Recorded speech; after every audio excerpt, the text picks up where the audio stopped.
All right, everyone, let's do this. How are you? Welcome to this week's episode of our podcast. It's called Is Breakfast Included? Thanks for stopping by. On the show this week, Lisa and I talk with Carol Dawson. Now, Carol Dawson is an author based out of Austin, Texas, and along with Wes Ferguson, they are the host of a new true crime podcast called The Unforgotten. It's the story of an unsolved murder that took place in 1993 in Corsicana, Texas, of a young woman named Shelley Watkins, and it's really good. This story is very close to me growing up in Corsicana and hearing about this case then, but Carol was kind enough to take some time and talk to us about this case, things she found out, how the community has reacted to it. It was a lot of fun, so to speak, getting to know Carol, and we had a really great conversation about this podcast. All right, let's check it out. Tell everyone who you are. My name is Carol Dawson. I was born and brought up in Corsicana, Texas, which is where you're from, Bernie. Yes. As I understand it. And I spent most of my early life in Corsicana. When I was a junior in high school, I went to Dallas to boarding school, which made a big change from Corsicana, which is a classic small Texas town in a number of ways. But in some other ways, I call it the most Gothic small town in America for real reasons. It's got really bizarre history. However, it does. And I went to the University of Texas, and after I finished college, I moved to Northern California, and from there to a number of other places across the United States and across the globe, finally circling back to Texas some years ago. And when I came back to Texas, I settled in Austin. But finding out what had happened in Corsicana to this very beautiful and vibrant young woman absolutely outraged me. So it's been kind of my mission ever since for 27 years, which is how long ago it was when I first found out about this. Could you tell us a little more about Shelley? Yes, absolutely. Okay. Shelley was originally brought up in Ohio. She was born in Toledo. She was a Midwesterner. When she was in high school, she moved to Lapeer, Michigan. And once she finished high school, she married a musician, something that I know that you're both very familiar with as a topic, since, you know, this is the foundation of your podcast, which I have very much enjoyed, by the way. And so she lived with him until they moved to Florida, where they divorced. She eventually moved to Dallas, Texas. And from there, she was working for a tool company as a sales representative. And she found that my hometown of Corsicana, Bernie's hometown of Corsicana, was in her territory. So she went there to represent the Snap-on tool company for whom she was working. And there she met a Corsicana guy who happened to be in the construction business. So no surprise there. And whose father had established this construction business in Corsicana, and it had become very successful. And the young man that she met, well, he was young enough. He was still pretty young. And she fell deeply in love, and they wound up getting married, and he wound up the president of the company. And then a few years after they had had two little daughters, she was murdered. Yeah. So, I do remember that time very well when it happened. Like I said, I knew Shelley from the grocery store that I worked at. Her and her husband would come in every week. And she was always so nice. So when it happened, you know, I was still a teenager. So that kind of thing doesn't happen, you know, in your town, especially the way it happened. So it was really disturbing, you know. that was one of the things that one of the first, I guess, traumatic things that happened in that town, and that it was kept so hush, Well, so to there speak. have been a number of very traumatic things through the past century and a half that have happened in Corsicana. That just happened to be one of the latest. Yeah.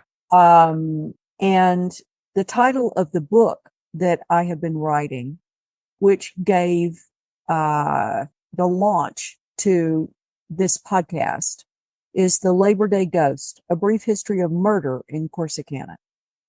Because there have been enough of them, and some of them quite weird and quite disturbing, that I have felt like it was really worth a narrative.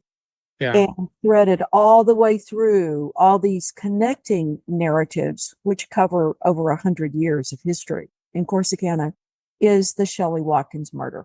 Yeah. Because of the way her body was found, which was in the Trinity River, floating like the Lady of Shalott, but not. Yeah.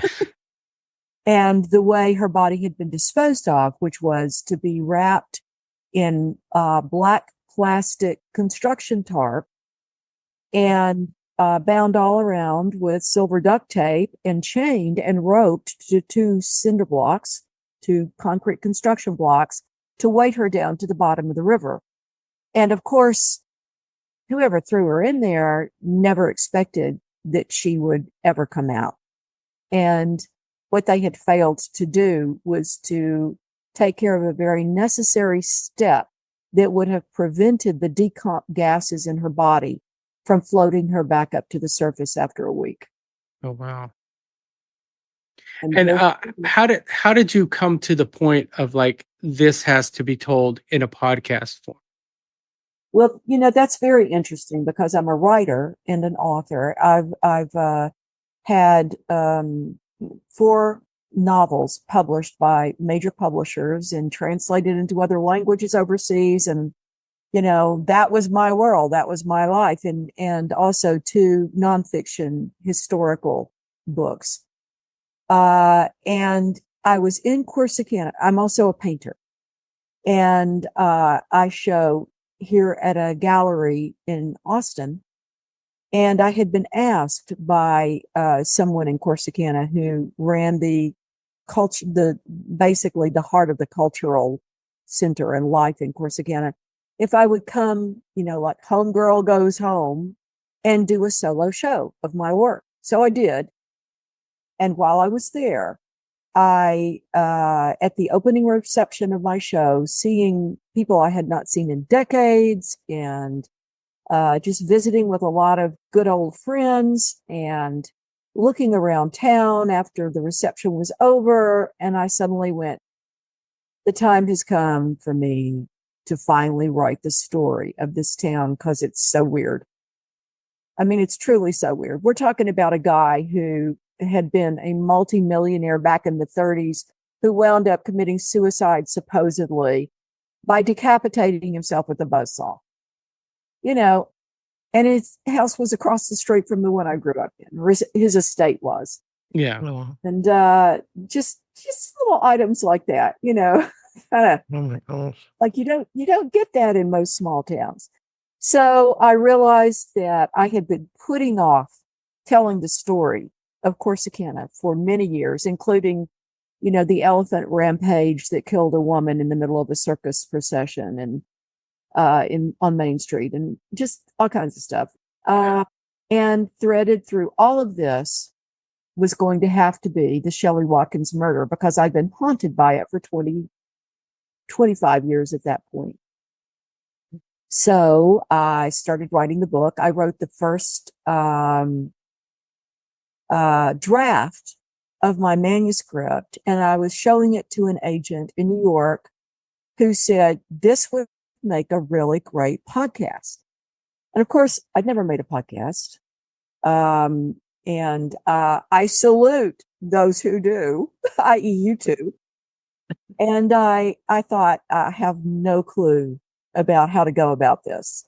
And several friends of mine here in Texas, in Austin, who are very prominent writers themselves, had known of what I was doing and read a little bit of the book and said, "Oh, you need to talk to Wes Ferguson." And I said, "I don't know Wes Ferguson." And they said, "Oh, he's a successful podcaster. He's done 2 really terrific podcasts already, seasons. And he's a former senior editor at Texas Monthly Magazine and a former managing editor of Texas Highway Magazine. And now he's doing podcasts. He is the podcast king." And I said, "Okay, I will contact Wes and say you recommended him." So I did. And he was just like, who is this person contacting me saying she has a good story? So we met for lunch. And as Wes puts it, before the food hit the table, and I had told him what the story was, he was going, "I'm in. I'm totally in." Because it is such a twisty story. It's not just the story of a murdered woman, because let's face it, there are far too many women murdered by their spouses or partners across the earth, everywhere.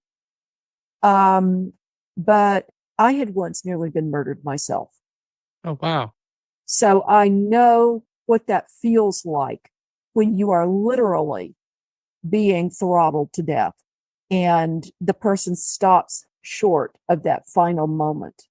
And when it happened to me, I can tell you what you do is you dissociate when it's happening to you, because that's all you can do. And, you try fighting back or whatever, but there is a paralysis also that takes place. You just can't believe this is happening. So I know how a lot of women have felt while they were undergoing that. Shelley Watkins never had that opportunity because she was struck 8 times on the back of her skull from behind. Mm.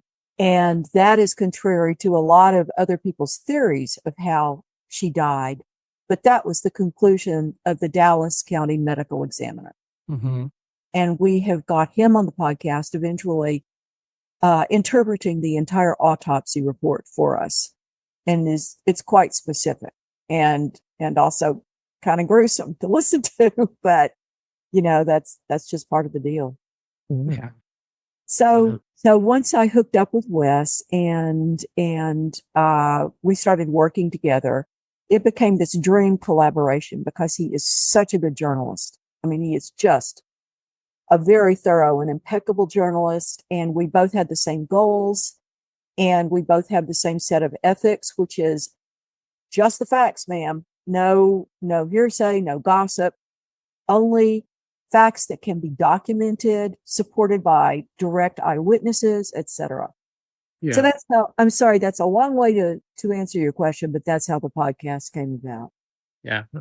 What were some of the obstacles you and Wes encountered when starting your so to speak investigation for the podcast? I bet you can guess, Bernie. You grew up in Corsicana. People wouldn't talk. Yeah. They just flat don't want to talk. And there are a lot of reasons for that, but they are mainly centered on money. Because the alleged murderer, Shelley Watkins' husband, who was indicted for this crime, arrested for this crime, and was to stand trial for murder until the trial got canceled for reasons that had nothing to do with the charges, is a very, very wealthy man. And he controls a lot of people in my hometown in certain ways. And there were a lot of people who might have wanted to talk, but they feel like their businesses might be threatened or, other aspects of their lives might be threatened. There are a lot of people who feel their bread is buttered by the particular person who was charged with this crime. Do you have any fear? That's such a good question. A lot of people have asked me that. And I just happen to believe that sunlight truly is the best disinfectant.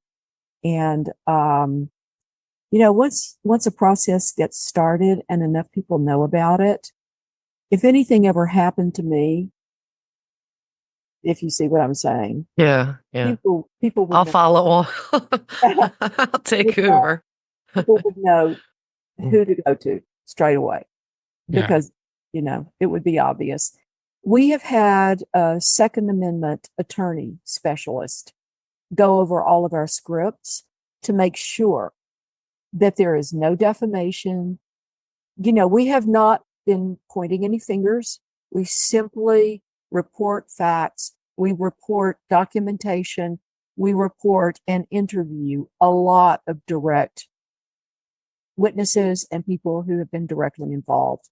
So, any conclusions to be reached through this should be reached by the listener. Yeah. And our attorney has been fortunately quite reassuring about how scrupulous and conscientious we have been in our reporting, because we just don't report anything that can't be confirmed. And People are so litigious nowadays. they are. Yeah. They are. And which is one reason we have taken this precaution. It would be probably, and I say this as a lawyer's daughter, Hmm. it would because my father's law firm was directly involved in this case. No. And it would be very reckless of the alleged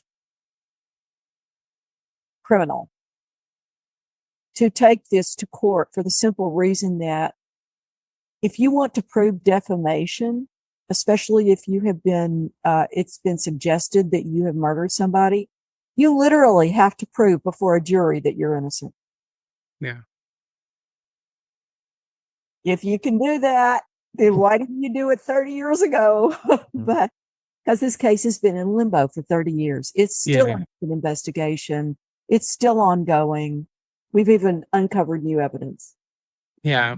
Like I said, a lot of this case has been public.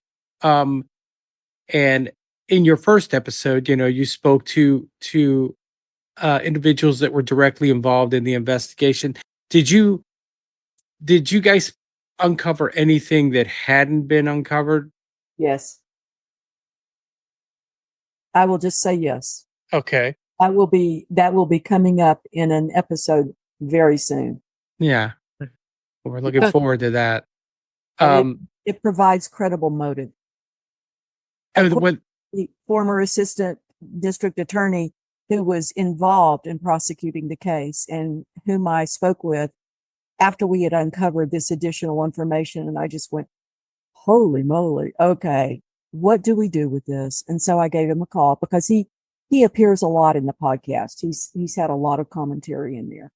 Yeah. And he said, his first response was, I wish we had known this in the first place.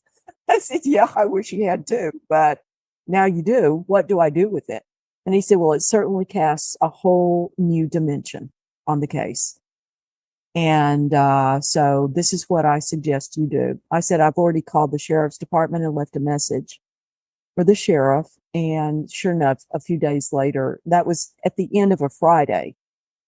And so Monday morning, I got a call from the investigator who is now pursuing the case. Reopening it, so to speak. It's always been open. It has okay. never been closed, Bernie. That's what's so interesting about it. This is somebody who essentially has been sitting in legal limbo for 30 years. Wow. And when I say somebody, I mean the accused. So, I then at the former assistant district attorney's suggestion, contacted the current DA of Henderson County in Athens, had a long, good chat with her, presented all of our new evidence, which has triple corroboration from 3 other people who are backing up this eyewitness who told them about this at the time that he witnessed, which was well before Shelley's death. Wow. And then I spoke with the sheriff's investigator, and so we'll see what happens. How has Shelley's family responded? Have they listened to the entire podcast or just, they've listened to all of the episodes that we had already recorded and prepared. Yes, Yeah. they are extremely happy that we're doing this. This has been a torment for 30 years to her family. I can imagine. Her niece, whose name is Dr. Courtney Cripps, and you heard her voice towards the end of episode 1, is a surgeon in Chicago, the Chicago Medical Center.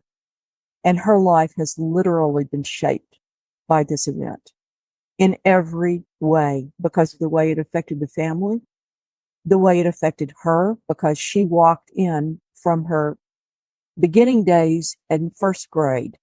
She walked into her home that afternoon to hear and see her mother answer the phone and receive the information that her sister's body had been discovered. Yeah. And they've never gotten over it. Never. It's amazing to me how widespread the ripples are in a case like this. They just go on and on. I mean, they affect so many people. Yeah. And of course, we want folks to listen to the podcast. So, like you did earlier, if we ask you something that, just you can answer with yes. True crime podcasts are so popular right now. And like you said, this all spurred from a book you were writing. Do you hope that this brings people from out of nowhere that might know something that haven't heard about your podcast to contact you or contact, It already is. It is? Yes. Wow. Yep. Do you all have that experience a lot with your podcasts? No, we usually talk to roadies or artists. This is much more interesting to me. Yeah. I'm fascinated by, I watch all kinds of crime TV and cold cases, and I wonder, is there any DNA evidence or anything that they can tie to? Yes. So that's recent, because DNA technology at the time of the crime had not advanced enough. And this was in 1993. So it had not advanced enough for them to be able to retrieve DNA from the evidence. However, back in 2019, the current sheriff of Henderson County attended a sheriff's conference here in Austin. And as roadie fans and roadies yourselves, and musician fans and connectors, etc., you'll be very familiar with Austin's reputation as the live music capital of the world. Anyway, and festivals we have here. But the sheriff wasn't here for music. He was attending a sheriff's conference that was statewide, and he presented 2 cold cases that he had been trying to solve all these years. Both he and his predecessor, who was his mentor and who had been the Texas Ranger on the case when this happened. And he asked for advice, and they said, you need to ship the DNA off to a lab in California. You need to ship the evidence off to a lab in California who has far more advanced methods now, technologically, of retrieving DNA. So he did. And after a while, he got the results back, which were that they had detected touch DNA that they were able to create a profile from. Now, what's interesting about that, as you will hear in the podcast, and I'll disclose this now to you, is that the DNA was not the accused murderers, but it is probably the DNA of the person who helped to dispose of the body. Yeah. And we know who that probably is. Were you ever approached, so when you started this, I'm sure you started, as they would say, poking around, asking questions. Were you ever approached by anyone associated with the accused? Like, hey, maybe you should stop, you know, like they do in the movies, or you ever approach like, hey, It'd be you should, worth your while to shut up. yeah. But did that ever happen? No. In a word, no. Hmm. What I have been told is by people familiar with the family, and especially people who have done or do business with the family, who have said, let the past rest. This is long ago. Of course they say that. Of course they say that. And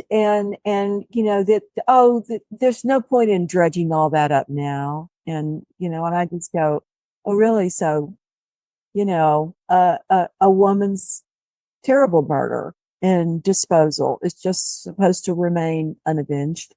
Mhm. And there is no justice for her, really? Is that your idea? Yeah. But you can't push or force people to talk. And we've had a lot of off the record sources who were willing to talk with us as long as they remained anonymous. But of course, any information they give us, we can't use. Yeah, because it's anonymous. We have, well, we know who they are, but we have absolute ironclad respect for privacy and rules about that. So we can't use information that we have been given off the record, even when it's really, really juicy. And some of it has been. I mean, like really, like, oh please, just let us just come forward just to tell, just to state that much. Well, we can't because of these circumstances and because we hope to wind up back in the witness stand someday. Yeah. People who were originally witnesses to the grand jury that indicted the accused. So I respect that completely. But people who just want to put it to rest because it's to their advantage, or they just, why disturb the family with this? Well, I'm sorry, but this is the family's legacy. Yeah. And the family they're talking about happens to be the family that is either guilty or complicit in Yeah. this story. So sorry. I am really sorry. The people I feel sorriest about are Shelley's two daughters, who have been raised by their father and their stepmother, who was a close friend of Shelley's, and whose name will appear multiple times in various circumstances in this story, if you see what I'm saying. Yeah. And I do feel tremendously sorry for those two young women, because they've had to live with this stuff all their lives. They've been told a lot. Some of what they've been told, as I understand it, has been like way out there bullshit. Yeah. And I feel deeply for them. I truly do. I wish to heck this hadn't happened to them. I wish this had not happened to their mother, who would have apparently loved to have continued raising them, because from everybody I've heard or spoken with, she was a wonderful mother. So it would have been really good if she'd been able to have the opportunity to continue to bring up her daughters and love them the way she did. Working on this, the podcast, the stories, what kind of an emotional toll does that take on you? Just especially with the case being unsolved, how do you continue to, I don't know, come up with the drive to keep pushing it, because it must get frustrating. Well, I have a very, very strong drive for justice. As I mentioned before, my father was an attorney in Corsicana and elsewhere. He practiced law all over Texas, really, and later became a law professor at Baylor University Law School. And my grandfather was a Baptist minister for 32 years at First Baptist Church of Waco, Texas. And I know everybody knows the name of Waco for other reasons. However, he was also a social activist. He was someone who literally preached against the KKK back in the early 20s from his pulpit at First Baptist Church of Waco, and then received death threats. So it's a big deal. It's a big tradition in my family, in all the members of my family, that public service and social activism are very, very important, that's part of why we're put on earth, is to do that job. So as far as the emotional toll, there are times when it's been very stressful and draining, to talk to people. And when you talk to people for hours who have a lot to unburden themselves about, some of which has had nothing to do with the case, but you really want to give them the chance and the voice to say whatever they need to say. And that gets a bit draining. But quite frankly, emotionally, I am so driven towards this myself that I find it gratifying when I can bring to light more factual versions and elements might somehow contribute to the justice of it. I'm really not after trying to nail somebody's hide to a wall. I am after justice. Not just for Shelley, but Shelley, for me, is emblematic of all women who have been treated this way. And there's a lot of them. So. You said earlier that the case remains open, that it's just been dragged through and prolonged. Takes a lot of money to do that. Well, the burden of the finances of the investigation have been on Henderson County. Oh, wow. I mean, they're the ones in whose jurisdiction this case wound up because of the fluke of 3 fishermen who found the body floating in the Trinity River.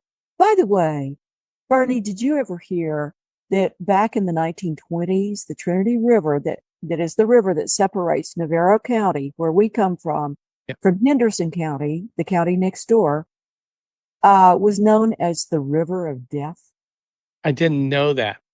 It's because in Dallas, where the Trinity flows from, through our county and Henderson County, there were these meat slaughterhouses and meat packing plants. And they polluted the water so badly that the whole river was just this teeming mass of bacteria and decay.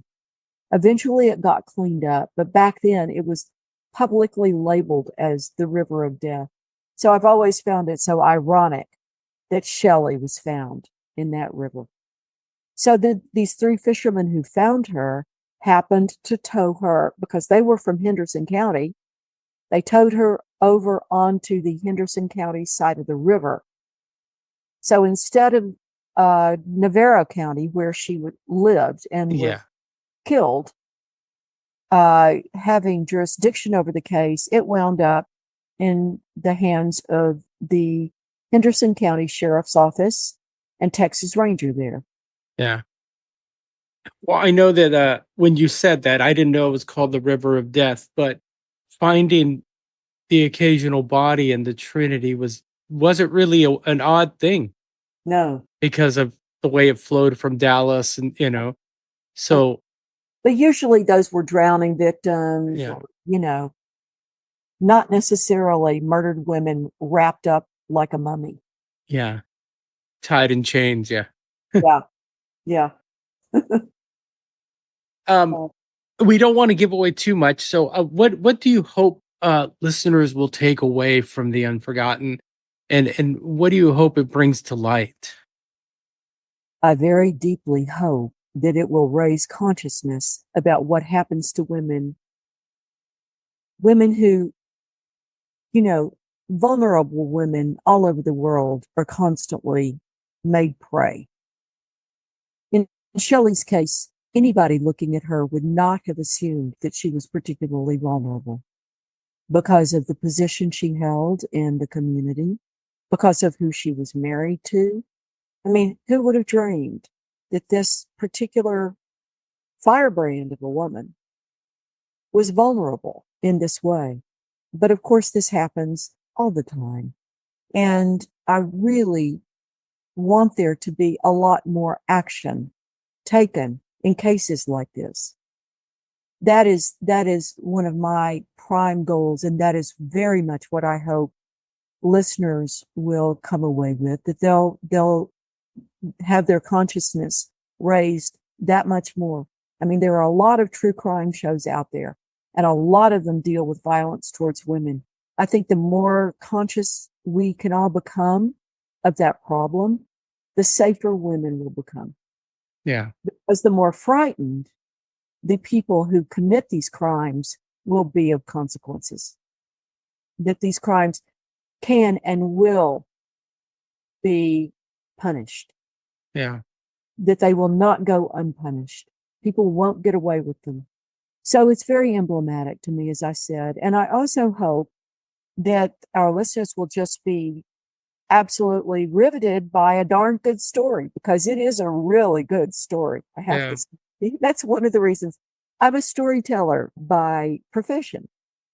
So the first time I ever heard this story, I just went, oh my gosh. And my father, whose law firm was involved, his law partner was the civil attorney for Jerry Watkins, the accused.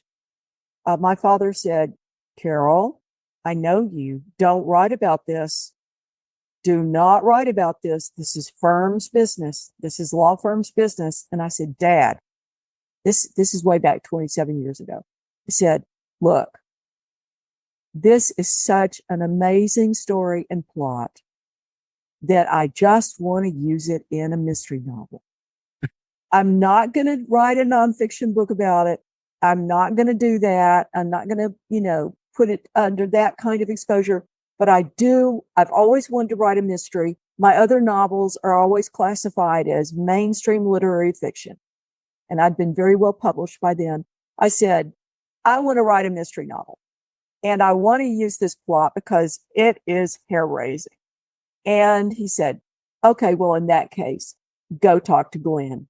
Glenn being the attorney who was his partner and who was Jerry Mack's civil attorney. And so he must have given Glenn the heads up, because Glenn then spent an entire afternoon telling me the whole inside story. I turned around and wrote a novel with misdirection at the end of the book, following the trail of the killer that Glenn hoped I would think was the real killer. I sent it to my agent. My agent said, Carol, this is not the kind of book you usually write. Unless you are willing to write an entire series of mystery novels, and this is the first of a series, then I'm sorry, I'm not sending this out to any publisher. And she didn't. So that novel never saw the light of day, but I never got over the story that it's based on. Yeah. We got over it, and I never will. And I think you're doing a really good job by keep bringing attention to it, because that's the only way that anybody is going to, yeah, you need to bring attention to it. Those are the cases, the cold cases at least, that if there isn't somebody rallying behind and trying to keep it in front of the public, in the news, whatever kind of social media, it does get forgotten. So you're doing a really good job, and I have a really good feeling that justice will come out of all of this. I do. Thank you, Lisa. That's really encouraging to hear. I deeply hope so too. I mean, it is my whole purpose. Yeah. In doing this in the first place. One of the things that I have really enjoyed about doing this podcast is being able to really talk about the victim's background, because I think in a lot of cold case stories, you don't learn that much other than a few sketchy sort of formative details about the victim herself. And In Shelley's case, I have talked with people who went to kindergarten with her, who went through junior high with her, middle school and high school, and remained close friends all their lives. And these people have been very enlightening, as well as people who knew her in Corsicana. And, it's really great to be able, I write novels, so they're very character driven.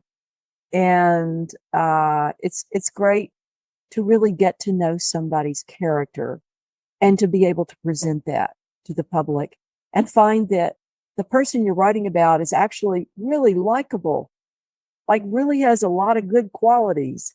Yeah. Isn't somebody who, unfortunately got addicted to a drug and then got knocked off. Yeah. You see what I'm saying? Yeah. Yeah. Well, we look forward to the rest of these episodes. Like I said, by the time this airs, episode 2 will be out. I really enjoyed episode 1. And, we hope we can bring a few more listeners to your podcast, which, to be honest with you, I don't think you're going to need it the way it's looking. You guys are doing really well right now. Thank you. Thank you very much. And Lisa and Bernie, both, I appreciate you very much. I feel quite honored being invited on.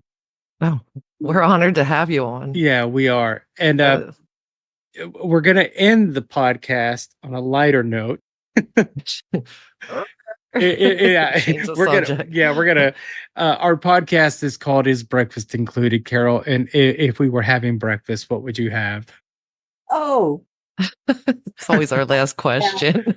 I would have a bowl of steel cut oatmeal with some broken up roasted pecans and whatever fruit was in season on the top. Yeah. Pecans. Yeah. How about you? I'm a pancake guy. A pancake. Oh, okay. Lisa, how about you? It changes. I don't know. I've had many breakfasts with Lisa. It always changes. It really does. It's a mood thing. Yeah. I guess, I would go with steel cut oats. I was actually in the mood for that the other day, and then I don't know.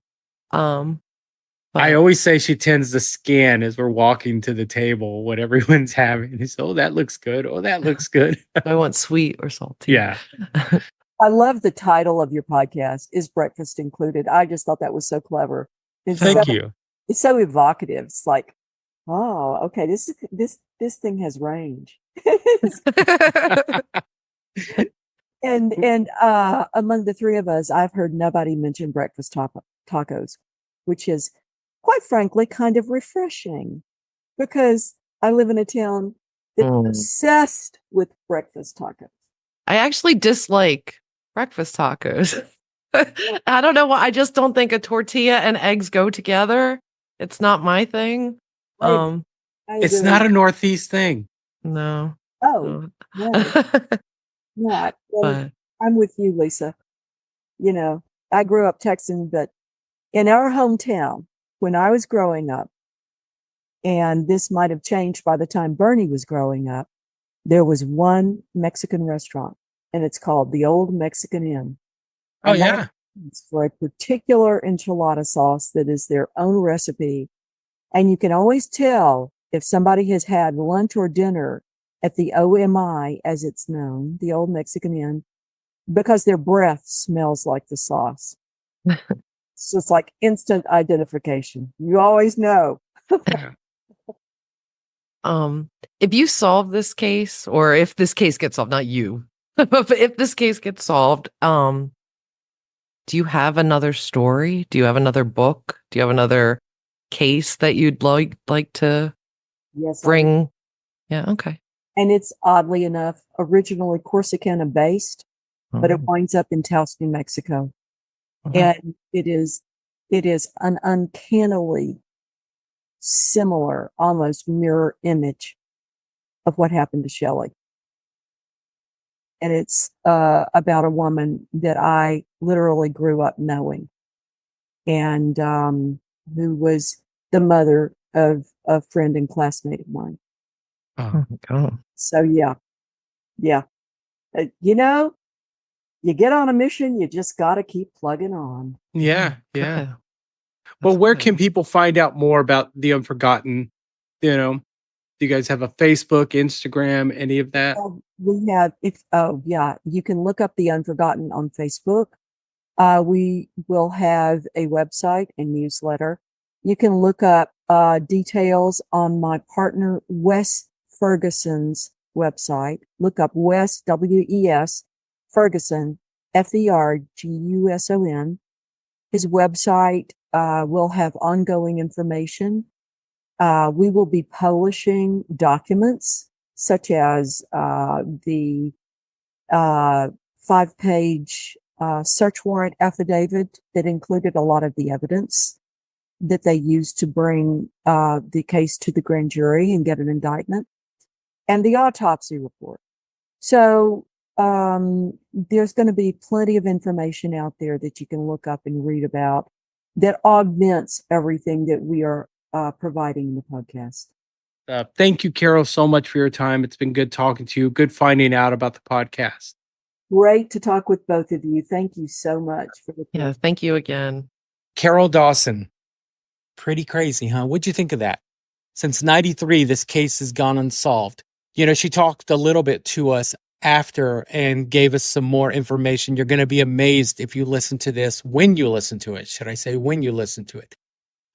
You can listen to The Unforgotten. It's available on all streaming platforms. Follow them on Facebook. Go to wesferguson.net if you want a link to it. Make sure you follow Is Breakfast Included on Instagram, Facebook, and YouTube. Rate and review the show. That would help us out a lot. Let us know how we're doing.